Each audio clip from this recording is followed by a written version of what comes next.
I'd like to start out just by saying, acknowledging that we're on the beautiful territory of the Santa Ana Pueblo here. I'm really grateful to be here and getting a little reprieve from the looming winter in Vancouver. So thank you for coming to our session. My name is Alissa Cherry. I'm the research manager at the UBC Museum of Anthropology. And before that, I worked for the Union of BC Indian Chiefs for 9 years. And also worked at a couple other First Nations libraries in British Columbia when I moved up there. But I'm from the States originally and was librarian in Yellowstone Park for 6 years before I moved up to Canada. This is Morningstar Padilla. She's doing a double master's in library and archives at UBC, and she's been working with me at the museum and also on a couple of these little side consulting gigs that I've been doing. I'm not quite full-time at the museum, so I've been doing a little bit of work on the side for a couple different First Nations in the last couple of years. So this project is about an information center that we set up for the Padilla Council. They are part of the Cliquet Band, which is part of the St'át'imc Nation.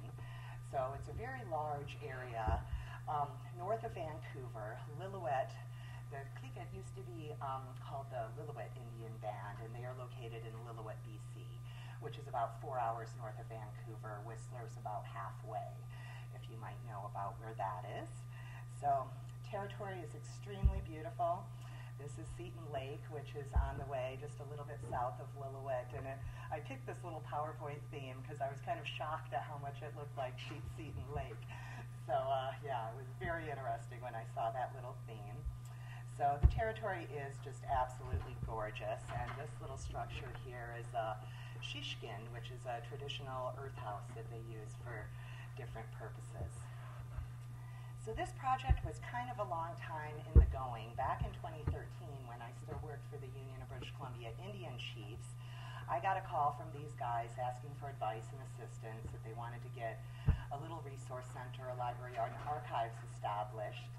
And they were putting in a grant to get some money to do this, and I gave them some advice and gave them a quote for some consulting. We had just had some large funding cuts at the union, and I had reduced my hours from full-time to 30 hours a week, so I had a little extra time and thought, sure, I can help you guys out with this project. But unfortunately, they did not get the grant. The grant was unsuccessful, so the project stalled out for a couple of years. In the meantime, I had switched jobs. I was over at the museum, but they contacted me again and asked if I was still interested in helping out with the project, that they were going to put in another grant application. I helped them with the grant application this time and kind of tried to make sure it was strong and hopefully had a better chance of getting funded, and sure enough it did. They got a good chunk of change to pay me, which I did a horrible job of doing a quote. I think I maybe made $5 an hour on this project, all said and done. I did not. I grossly underestimated how long things would take, but that doesn't matter. It was a really great project, and they were also able to hire 2 community members full-time for 6 to 7 months, Sid and Shauna, and I was blown away. For 2 people that had really no library or archives background at all, they did just an amazing job. I can't say enough about how quickly they caught on to stuff and just what amazing work that they did. But the grant also paid for supplies and some fixtures, some shelving, and also for software. So it was a pretty good chunk of change that got this whole thing off the ground. So there were a number of phases to the project. Getting the money to complete it was, of course, the first one. We had to have some money. And then we commenced to start planning how we thought things would go and developing policies that would guide the information center. And there was a room just stuffed full of boxes. There had been a new building that had been built, and the lands department had moved into the new building, and they went through their stuff and decided stuff that they didn't need anymore, and it got thrown in a room. They'd been thinking about this project for a couple years, so had kind of been accumulating resources in the meantime and salting them away for when they had the money and staff to do something with them. So we rounded up everything we could, and then we developed some selection criteria to decide what was relevant and what we were going to keep and what we were going to in a toss and to identify duplicate materials, because there was a fair bit of that going on as well. And then we started arranging the materials. Once a quick sort was done, we started arranging things and rehousing things in archival enclosures and separating things into different sections of the collection. And then we did a more detailed inventory where everything got entered into spreadsheets, either at the box or file level, depending on how high they were prioritized, and very kind of limited description and cataloging on the spreadsheets, but that's going to get fluffed out in future work. And then there was a bunch of processing, labeling all the boxes and drawers and filing cabinets, and we still have yet to get the books, spine labels on the books and ready for circulation, but we're going to be making a trip up there hopefully sometime later this fall to bang that out. And then again, as far as finding aids in the database goes, we basically just took all the data that was entered into the spreadsheets through the inventory and plopped that into a software platform. And then that kind of was the initial phase for the grant-funded project. But now that physical materials are organized, they're moving on to digitizing things and getting better online access to the resources. So the first thing I did, being that I wasn't super familiar with that community and I wasn't really sure what they needed, but we went ahead and did a needs assessment. We had a large meeting with all the stakeholders that would be, utilizing the information center, as well as a few other people from the community, people working in administration who will probably be funneling materials through a newly birthed records management program that's getting going also up there.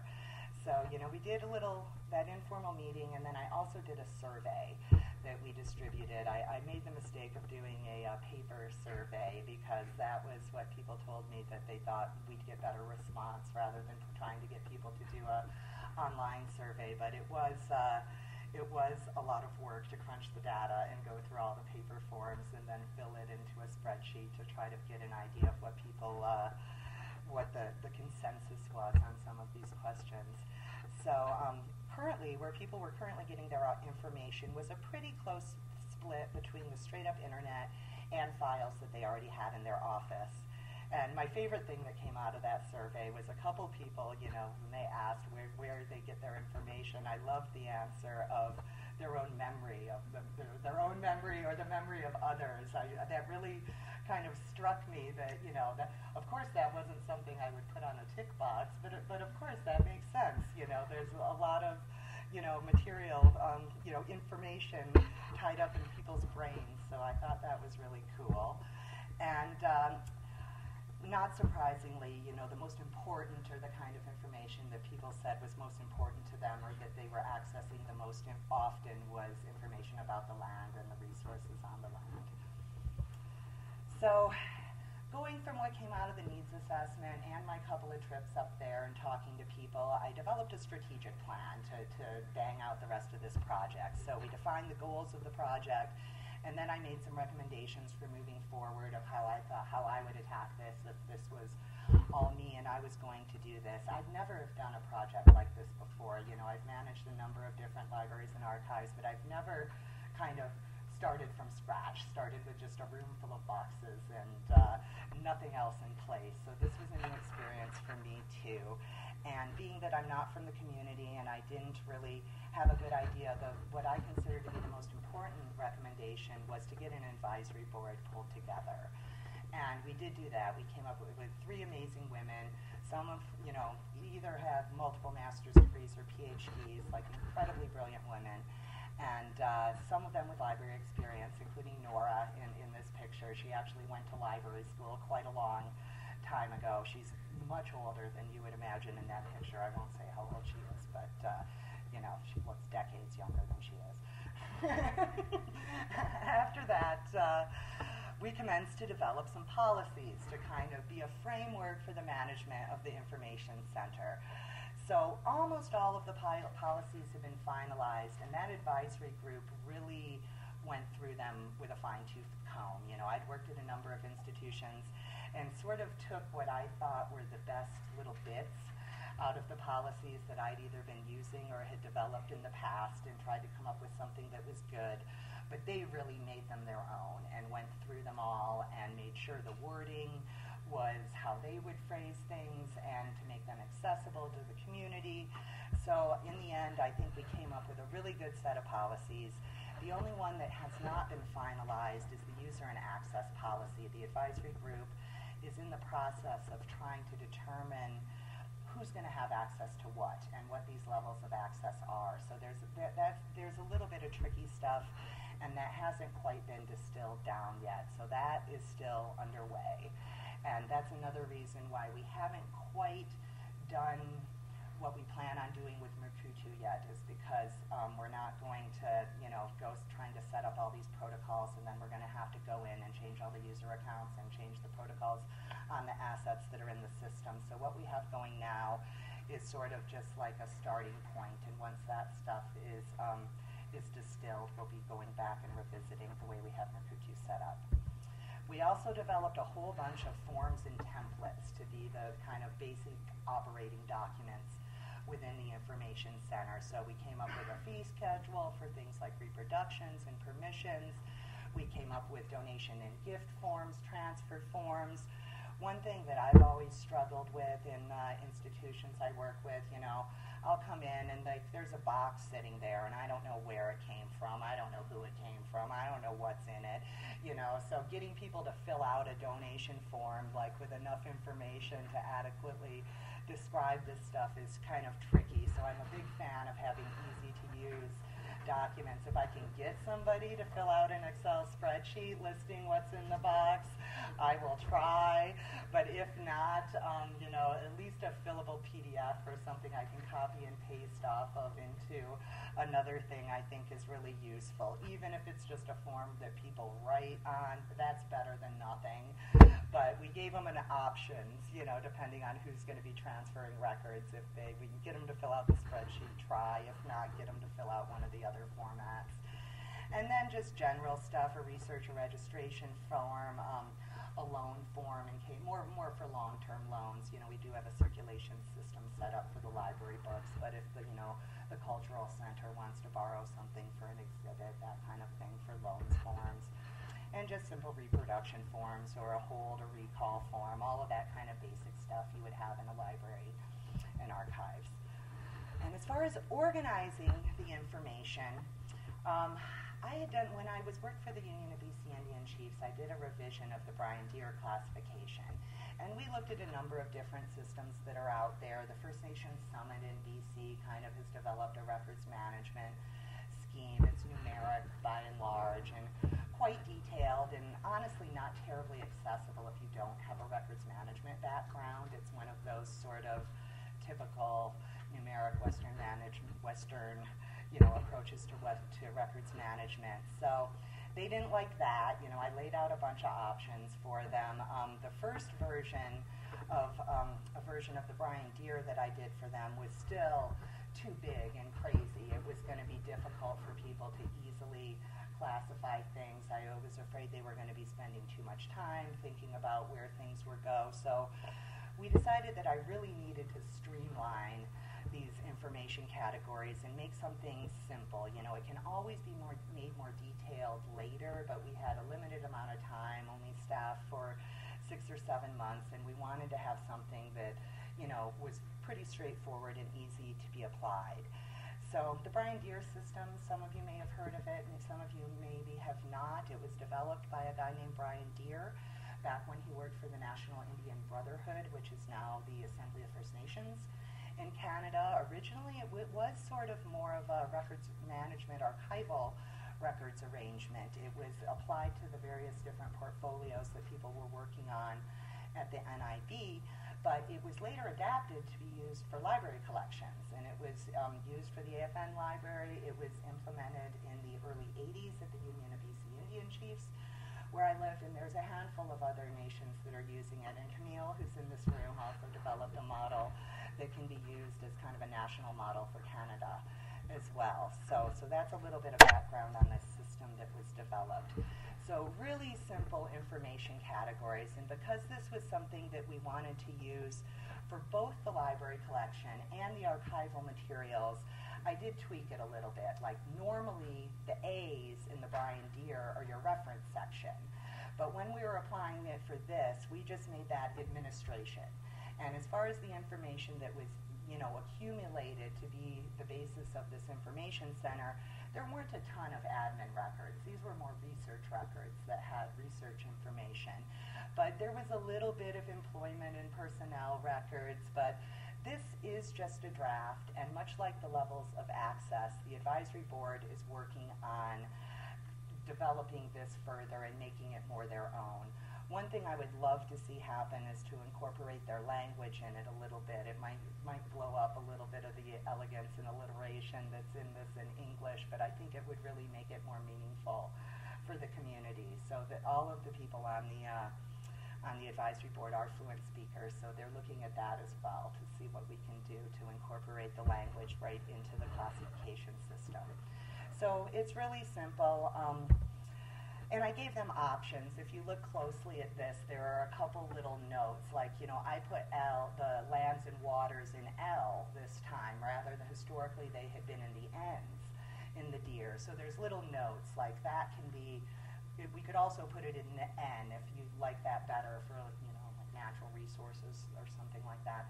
And same thing, as far as the history and culture, they wanted to get a better idea of what kind of stuff. Most of the stuff they had accumulated was directly about their community or other interior Salish communities, so we don't need to get very detailed for people elsewhere. This is their information about their community. So we will be hopefully refining this a little bit more in the future. So I just gave them a draft starting point, but this is pretty short and sweet. It's only 3 pages long, and when they were doing that initial sort, it was quite easy to just assign a one or two letter category to these different materials, and then at least it was organized in a pretty basic way. And when we were doing that as well, prioritizing material, again, because there was limited time and resources for things like archival supplies and boxes, we weren't going to be able to put everything we wanted to in acid-free, lignin-free enclosures. We did assign both a priority, just high, medium, and low, and we just used colored Sharpies for that. When they wrote the letter, the 1 or 2 letter classification thing, they used black for low priority, medium for stuff that's pretty important but not super important, but then they just used red to write on the boxes for the high priority material. And that worked out really well. This crazy little document with all the arrows is sort of the workflow. So the main fork was, are these archival materials, are these unpublished, or are these going to go in the library collection of published materials that can be circulated? And then we also separated out maps and photographs. So there are 4 main chunks to this collection: the library, the archives, maps, and photographs is the way it is sorted. So the way it just flows, we're going to enter the information on the spreadsheet. We're going to go through it, apply the selection criteria. Anything that's tangential or maybe outdated or has been replaced by better information might not be kept, and then it'll flow through. They will arrange it. The important stuff got put in acid-free file folders and in nice archival boxes, and the library books all got arranged on one of the little bookshelves in there. They had a really nice little setup in this room, and and that's how it went. We just used one spreadsheet with different sheets for the various different collection materials, so it's quite nice. Even before we did anything with getting a database set up, you could at least search on the spreadsheet, and that's incredible. A lot more access than what we had before. So even just by doing a little Control F in that spreadsheet, you could now find things in the library and archives, or the information center as they're calling it. So worked out pretty well. So I made a couple of trips up there. This was before Morningstar came on board for the project, so I was just doing this by myself. So we did 2 two-day trips up there to do the training for all of that, and we covered a lot of stuff because these guys had no experience working in library and archives. We talked a lot about general best practices for working in library and archives. We went over basic preservation stuff, and in the room that is the information center, talking about how to, maintain and monitor environmental conditions, what to be on the lookout for pest-wise, all of that kind of basic stuff. And then we went over that workflow, and and tweaked it a little bit, being what they thought would work for them. And then they started sorting and organizing, and like I said, applying that selection criteria, prioritizing what they were going to deal with first, entering everything on the spreadsheets, assigning that classification category, processing stuff, so sticking labels on, covering up the Sharpie marks with a nice label, and all of that. And then we moved on to start building an online platform to develop these things. So I wasn't sure what we wanted to use for software. We looked around. They did have a chunk of money set aside to buy software, but they were worried about ongoing fees in the future. If they were going to need support, they really didn't want to be committed to an annual subscription or renewal. The lands department was already using something called Content Central, which was like it's quite expensive, but it's sort of electronic records management thing. And we looked at that and didn't really think it was going to work. Again, they didn't want to be on the hook for paying for the software in the future. The lands department had just started using it. They weren't really sure if they even liked it, so we didn't think that was a good way to go. I like collective access. I think that is really cool, and I'm considering maybe doing something with it at the museum. But again, it is open source, but to get it set up and customize it, it's not very easy. You would need a developer to do that kind of thing for you. So again, that seemed like a little bit more than what we needed. Proficio Rediscovery, I actually worked with Rediscovery back in Yellowstone, and it seems like it's gotten a lot better. That was another thing I laid out. So I basically gave them the three options on top of Content Central, which they weren't really leaning towards, and decided to go with Mukutu. So that was what we decided to do. Again, the main thing was the cost, the fact that it was open source. Their IT manager who manages their website, it's built on Drupal, which Mukutu is also built on Drupal. So he thought he wouldn't really have a problem keeping it up and running, but there have been a few little issues in that. But the other thing that they really liked about it is the fact that it was developed specifically for Indigenous communities, and that they could do that more granular levels of access, because there are going to be issues with that with a lot of the materials that are in the collection. So around this time, Morningstar had been working for me at the museum, and I was already like way over all the money they were going to pay me in the hours, and I decided I needed a little bit of help. So the program, Morningstar is going to tell you a little bit more about the grad programs there, but I brought her on to get some credit. Initially, she was working on this project for some school credit, and turned into a little bit of money later on, but I'm going to hand it off to Morningstar to talk a little bit more about Mukutu and do a demo of it.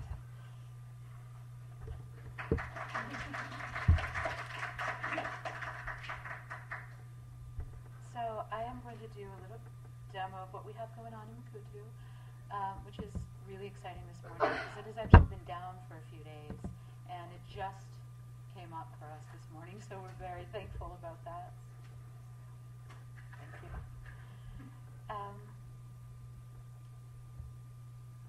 So as Alyssa was just saying, setting this up in Mukutu has been a little bit of a challenge. It's been a little unstable for us, and part of that could be because we've been using an IT administration that's contracted out.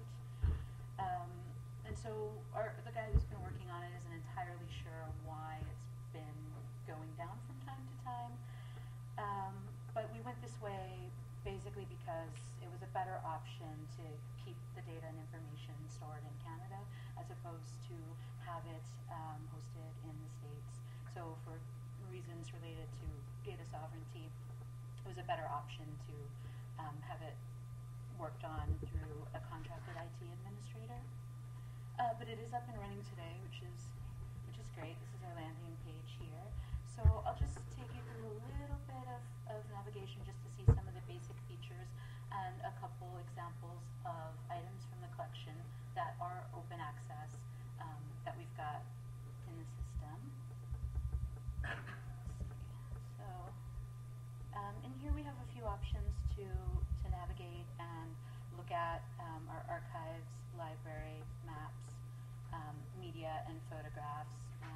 do so by browsing collections or browsing through digital heritage. So I'm going to go over to the digital heritage tab here and show you an example of a few items that we have that are mixed together from library, archives, photos, etc. So it's all mixed in here together, but you can navigate to each of them separately by collection or also by category. So this is just only the sort of first phase of organizing by category, but it's pretty great that you can, for example, select by language and go directly to items that are related to language. So for example here, the digital heritage that we have uploaded related to language include pretty good levels of information all sort of tied into one item. So not only do we have a summary of, what is this, and this has been very detailed. This was all uploaded in a community meeting. So everyone in the group was kind of contributing a little bit of information about the item as we're all getting it in here together. So we have an actual PDF of the book itself. We also have a bunch of audio files that are in here attached to it, which has been great. An image for the book cover, identification for people that were involved in the project or in the book itself. On the side here, there's some great information available. Probably the best features that we've been using in this system are setting the communities and the protocols. So for what we're showing you today, these are just open access items. That's really what we have in here right now, since, as Alissa mentioned, the advisory group is still working on finalizing the levels of access. So showing some open access items, as well as what protocols are set for who can access particular items within those communities is really going to be a great feature once it gets built out a little bit more. And again, we have great information that's easily linkable and accessible about how an item's categorized, what collection it's in, who contributed it, language information. We're working on getting that. Right now it's just English, but we're hoping to get some further support for their language, information about rights, publishing, etc. So what's also great about this is that not only do we just have one item, a book with some audio attached, but if there are other pieces of information connected to this, they can all connect through the same, you look at this one and you can see the next book in the series, for example. So having a lot of sort of layers of information available kind of in one place here is really useful. From the archives, so that was from the library. From the archives, we have a lot of lands-related documents have been put directly in here, and so this one has a related item. So we see up here, there's the digital item, the PDF's in there itself, and then it shows you, hey, this item's related to it. So if you want to continue looking for similar information, it's easily accessible. As far as setting up Mukutu, again, waiting on those the levels of access and decisions to be made around that has kind of limited what we have available in here to look at right now, because we didn't want to go in and do a bunch of work and then have to go back and say, oh, we have to change all the access levels and whatnot. So after I've finished the project, we do have another student coming on who's going to be helping with that. As far as the pros and cons of what we found working with this system, the biggest pro is definitely going to be the cost, aside from just the ongoing IT expenses. It was really a great advantage to not have to worry about continually paying into some type of subscription service, especially when this was initially grant funded. So there's time and there's staff power for a certain time period, but then if there's downtime to not work on it for a little bit, we don't have to worry about, hey, we're paying all this money for a system and we're not using it for a couple months. So that's been great. The interface is nice as well. I'm logged in, so this is has some administrative view up here at the top. But it's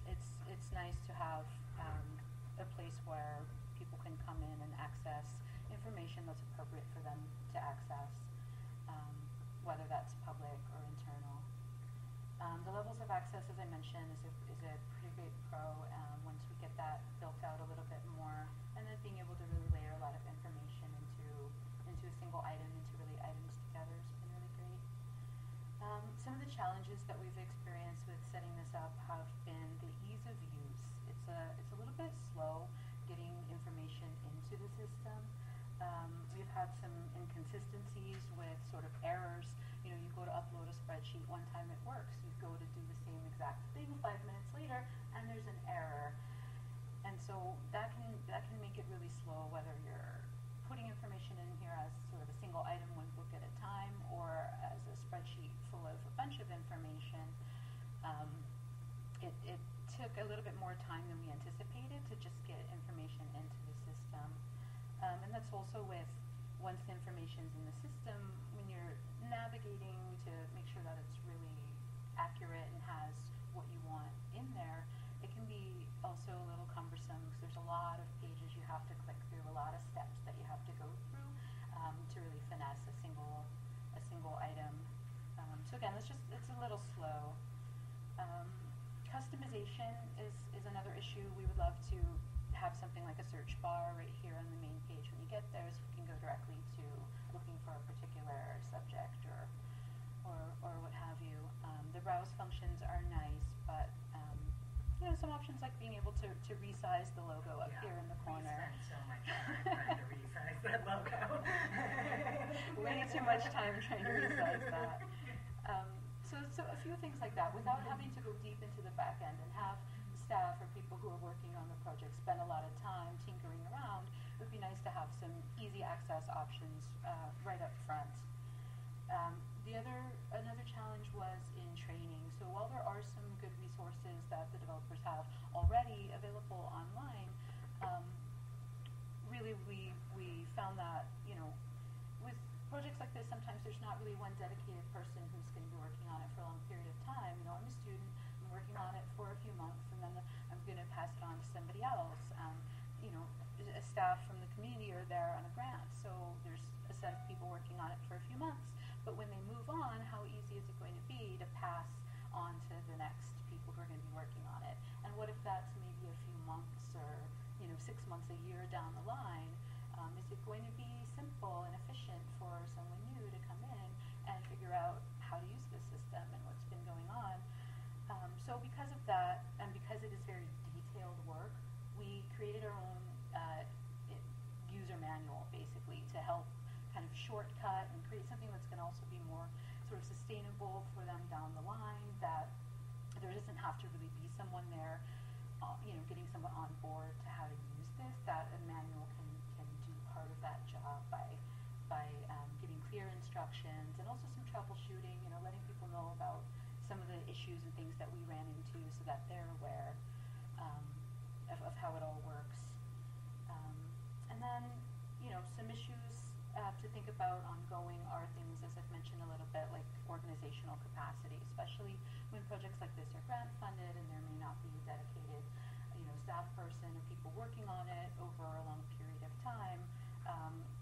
You know, thinking about how can we make this more efficient for them to continue using this in the future when we, you know, the ones who got it set up aren't there, right? So that's why we went with making a user manual and sort of creating some forms and things that will make that a little bit simpler and easier down the line. So really, you know, in summary, our biggest takeaway from getting this set up, you know, from the ground up was that, you know, we've learned that we can't have the expectation that we're going to get off the ground all that quickly. A lot of things took a lot longer time-wise than we expected them to. And it took a lot of sort of trial and error, learning by experience, you know, which is okay. It's in a good place, and it's going to be continue, you know, to be passed on through students and hopefully further funding in the future. But yeah, just some things that we really didn't quite get as far as you know, we all had envisioned that we were going to get with this. So the other thing that we did to specifically for the little library collections, we have an information center and do have a lending library. And so all the library books are already in Makutu, but we also created an account in Library Thing. And because the collection is small, it's all free. And we have a free lifetime membership. So it will continue to be free. We paid $60 for it for the lifetime. Oh, did we? Yeah, Okay. we did have to pay a little something. I think it was, I don't know if it was a 200 item cap, but yeah, but anyway, for $60 they're set forever. And so for this, we were. Do you have a question? Oh, yeah. Yes. So those are all in there, and they're open access. So the entire library collection is in there. As far as archives, maps, other things, we're waiting for access permissions before building those up. But the library is in there, and then we have this Library Thing account, which is also, just for ease of use, for creating the option to circulate and lend books. So we have everything in here. It's pretty easy to navigate. It's not perfect, but it's free. So can't have too many complaints. Probably what's the most convenient feature is, rather than go through a lot of effort to set up a circulation system, there's an option right in here where you can check the status of a book and see its lending history. So that's really convenient for when people do want to come in and take a book home. You can just go in here and say, hey, it's this date and time. This person, took out the book, and this is how long they're keeping it. And there's a record of that. That's really easy to manage. No spreadsheets, no kind of additional hassle. Do you have a question? Yeah. So, are there any other benefits besides lending the books out to having in both databases, the books in both databases? Well, the one thing they wanted to, being that Makutu has a lot of community information in it, and one of the visions that they had for the information center was to maybe share their resources with things like the local school, the local public school. They thought that, having that, it's everything in the library collection is fair game and good to go. There's no issues with access. So that was another reason that they thought it might be good, is to be able to share that more widely, whereas they might be worried about sharing a link to the Makutu site with certain people, that they might stumble across information, it's just a little bit more closed. And what we also decided to do in Makutu is we did decide that at least the records for everything, not the digital objects and the items themselves, they decided that it was okay to let people know what they had, just with the metadata for the items, but maybe not include, but then would not have access to the PDF or the audio file or the photograph itself. But I think it was more for the circulation. We screwed around with that too, to see if we can figure out some way to shove like a Drupal circulation thing into Makutu. But yeah, we are not developer-y enough to pull off something like that. But I think down the road, Michael, that might be a good feature, would be to include some kind of search function for things. I know we're using it kind of in an unconventional way for a library collection rather than pure digital heritage, but why not? It kind of sucks to have two different systems, And another advantage of Library Thing as well is that when it comes to just managing the library collection, when they express interest in wanting to, for example, really specialize in finding books that relate to the land and the people, right? So through this, you can identify, you can search for other books that are out there. You can identify things as sort of creating, subsections in the collection without having to do sort of too much in Makutu, since that's not really what it was developed for. And that can sort of just managing the collection on its own, and Library Thing is really simple and easy to get in and out of. And then has a little public face here that people can go and browse what's scrolling through in the books or search for things.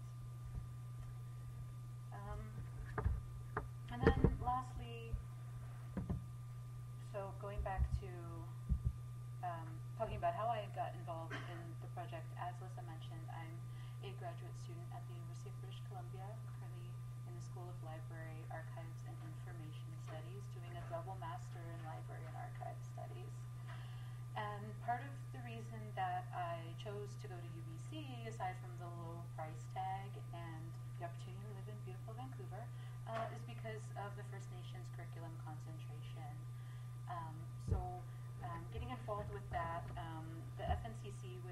designed to prepare information professionals to work effectively with Aboriginal communities.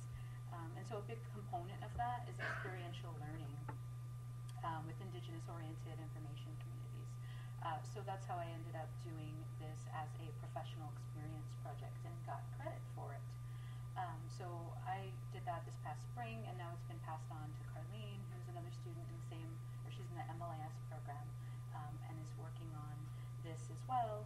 And so it's a nice connection to be able to provide a little bit of continuity, because I was able to give her a bit of training to help her get up to speed with what's been happening on this project, and give a little bit of connection to it over time. So yeah. The next steps are really, once the levels of access are finalized, that we're going to get more of the information really filled out and uploaded and really robust into the system. So, yeah.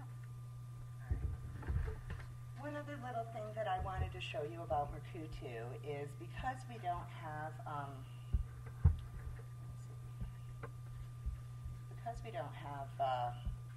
a ton of digital content yet, and also because Sid is a professional photographer, we wanted to kind of have some placeholders for items that we could go in. So for items that we don't have a PDF or an audio file or an actual digital asset, we use these placeholder images. So you can kind of see just by looking at the record what it is. So that's, that's before the library got sorted very well, but that's just a little shot when books are slumped over, but that's a shot of their actual library collection. We could have gone and grabbed images off the internet for a library book and an archives, but we thought it would be cooler to use their actual materials for these little placeholders where hopefully in the future actual digital objects will take their place. But yeah, and same thing for the maps, that is a shot of their actual maps. We would have loved to have gotten nice flat files, but they're too expensive, and there isn't really room for them anyway in the one room that we have there. So they just had to stay rolled by now, but at least now they're in high quality tubes, and they're not just all folded up and flopping over. And then, yeah, that picture, Sid is the photographer, and he took that super cool picture, and so that's the one we're using as the placeholder for the photographs. And then, yeah, that's just a shot of a drawer of some of their most important language CDs. So in the future, hopefully they won't just be these little generic images. If you go into the archives collection, you might see a couple of them. But in the meantime, at least there's something, and it's, just gives you, there are their archival boxes. And you can see a little bit on the levels we developed for the priority as we sort of, had a little circle on there too, in addition to the bankers boxes and files that were there where they were just slapping them with a red or green, red, blue, or black Sharpie. We actually had a little thing you could circle, whereas, it looks on that one they were using green, but they still just highlighted. So it looks like most of these are medium priority. They're pretty important, but not exactly. But this one actually does have a couple of different PDFs of the archaeology reports that are in there too, that are all kind of tied together. So that's just one other little thing about Mukutu. We'll go back to the PowerPoint. And thinking about it. There we go. So wrapping up the project and how we did it, I've come into jobs and have, it's been a little bit of a mystery, how did we get to this point? Was this a project? I kind of like breadcrumbs on how we got here, because, you think there had to have been a reason why they did things this way, how did stuff end up in this state? So with a project like this and the fact that the funding is uncertain moving forward, I really wanted to document what we did and kind of the decision-making processes that went into things, to sort of lay it all out there, that this is why we did things this way. So, and again, because staff is probably going to turn over or maybe have gaps between when they're on and off, we wanted to have a really good kind of operating manual that somebody new could come in and get a good idea of what the vision was for the place. So, we spent quite a bit of time too pulling together a really good manual that had a background of the whole project, the decision-making process that went in to how we set things up, all the policies, all the forms, all the procedures, all the instructions in one nice both binder and electronic version that people can share easily. And we actually also shoved all the policies. We didn't show that in Mercutu 2, but we shoved the policies in there too. So if people wanted to see what the reproduction policy is or what the user access policy is, it's right there available on the site. Or if they wanted to even download a reproduction request form, they can grab that right there as well. So I also did a summary report, so there would be a paper trail, even though we were way over time and budget on our time. I took that little bit of extra time to sort of tie up a nice little thing. And then another thing I tried to do, and people have been busy, and it was Thanksgiving in Holland and in Canada on Monday, and people haven't been around, but we took a bunch of before pictures of the center, and this is literally what we were dealing with just like a room full of boxes. So that was the before, and I don't have, unfortunately, some very good ones, but you can kind of see a little bit. This is a little bit of the after. It's looking even better these days, but what we decided to do was, rather than buying fixed shelving, and worrying about getting it mounted to the wall to be earthquake safe and all of that stuff, we just got some of these nice little metal, like baker's carts kind of things that are mobile, because they're handy for moving stuff. It gives you flexibility. I actually use these same carts from Uline at the museum, and I think they're fantastic, and they're super inexpensive. I think you can get them for $200, $250 a pop, and they're nice metal steel. No worries about off-gassing that you might with wood. Being that funds were really limited for the project, we couldn't afford like nice steel shelving for that space. That would have been way too expensive, and the only other option was maybe having their carpentry shop or something build some wooden bookshelves in there, but that's not good for collection materials. So when we stumbled across those little baker cart shelves, we thought, that's it, that's perfect. We can line them up in rows, we can move them around when we need them. And there's another little room that they have a lot of records stored in, so it's nice to be able to move back and forth from there too. So yeah, big fan of the rolling carts. You can lock the wheels; they don't have to roll all the time. And if you're looking for shelving and can't afford the good, expensive powder-coated steel, take a look at those little Uline metal carts. I think they're pretty good. So remaining work, like we've talked about, we need to finalize the levels of access. We need to finalize that classification system. We need to go up and classify the library collection and slap on spine labels and barcodes so they can circulate rather than just keeping track of them on a spreadsheet. And then we need to get the IT guy to figure out how to keep Mercutu up and running without going down all the time. And being that we're thinking about, there are some other records management initiatives both going on within that band and at the larger nation level too. So they may be keeping Mercutu and Library Thing just for the information center, but we may be feeding at least some of that data into some larger records management initiatives as well. So I actually think this project went beyond everyone's expectations. We weren't really sure where we were going to get in this one fiscal year project, but it actually turned out really well. And when things were winding down last spring, it was actually in the fall, but we knew we were going to be out of money at the end of the fiscal year, maybe able to keep one person on for a month into April, but after that, money was gone without getting another grant. And so I'm on the steering committee for the Indigitization Program, which is a joint collaboration between the Museum of Anthropology and the Barber Center at UBC, where they give training and funding to First Nations to, right now, digitize just audio cassettes, but we might be expanding that to include other formats down the road. But since they had some audio cassettes in this collection, I encouraged them and helped them write a grant proposal to get an Indigitization grant. And that ended up keeping Sid on through the summer. So that was fantastic. We were able to not have a gap after that initial grant project ended up, and they got to digitize a bunch of cassettes.